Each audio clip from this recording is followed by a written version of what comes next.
Hello, this is Goku for Someone. Me, BKcritic and DeathattacksReviews are doing a top 10 favorite video game franchises list.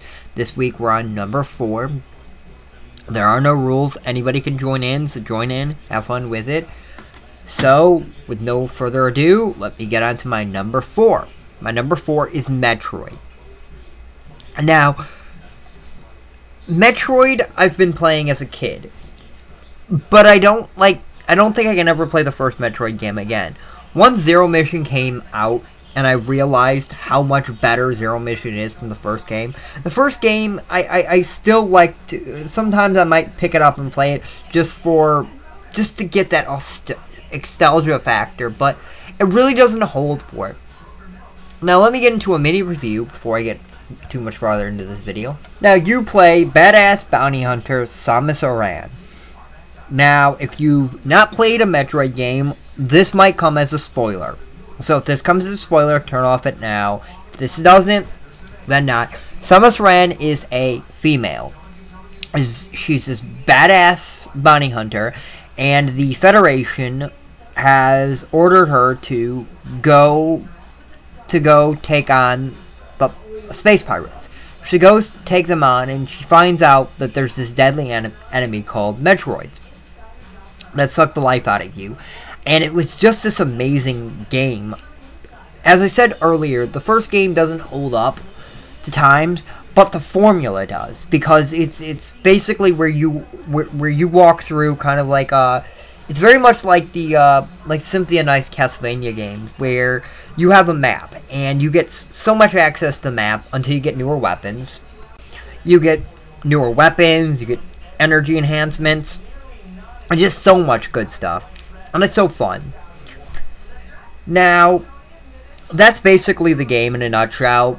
Most of the games follow this formula. Now, before people tell you, oh, Metroid Prime doesn't follow that. Metroid Prime is so... No. I've done a 2D to 3D ramp. Go check that out if you want to.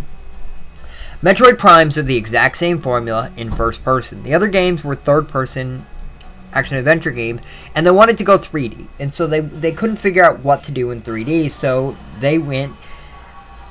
what they did was they decided to go first person, but the game still remains all of its value. Now, I have not played Other M, but I heard it's bad. Now, I heard it's playable. It's still a fun game. I heard it got like 7s, but I heard it's nothing like the old Metro games, and it's bad compared to the newer ones. Or the older ones, not the newer ones. Compared to the older ones, the new one is not that good. And it really had a story, and that kind of made me mad. Now, I'm not going to talk about the newer one. I do plan to do a series review of Metroid. And, yeah, I'm kind of waiting to start that up until I've played the new one. Because I'm going to do them in order, but I'm going to kind of leave the primes out. Or I might put the primes in. I don't know. But I would have to play Metroid Prime 3, and I don't own a Wii, so I've never played Metroid Prime 3. I played 1, I played 2, and I played Metroid 1, 2, 3, and Fusion, and a Zero Mission. So I love the Metroid games. I'd recommend anybody who likes those kind of games. If you like Symphony of Night, Metroid's very similar. Now, I know a friend of mine who says Symphony of Night is better, but I think it was ripped Metroid in my opinion. So yeah, it might be better, but Metroid was still the one that did it first. And if you like Zelda, it also has that Zelda feel a lot.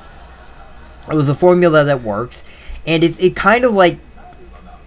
Also, if you like if you like Batman Arkham Asylum, it uses that formula. Not kidding with you. Imagine a side-scrolling Batman Arkham Asylum game. That's Metroid, and that's also Symphony of Night. It's just Castlevania Symphony of Night. It's just a great formula, and it works. Well, this was Goku for Someone. This was my number 4. Anybody can join in. Just do it as a video response to this video. And, yeah. I'll see you next time, YouTube.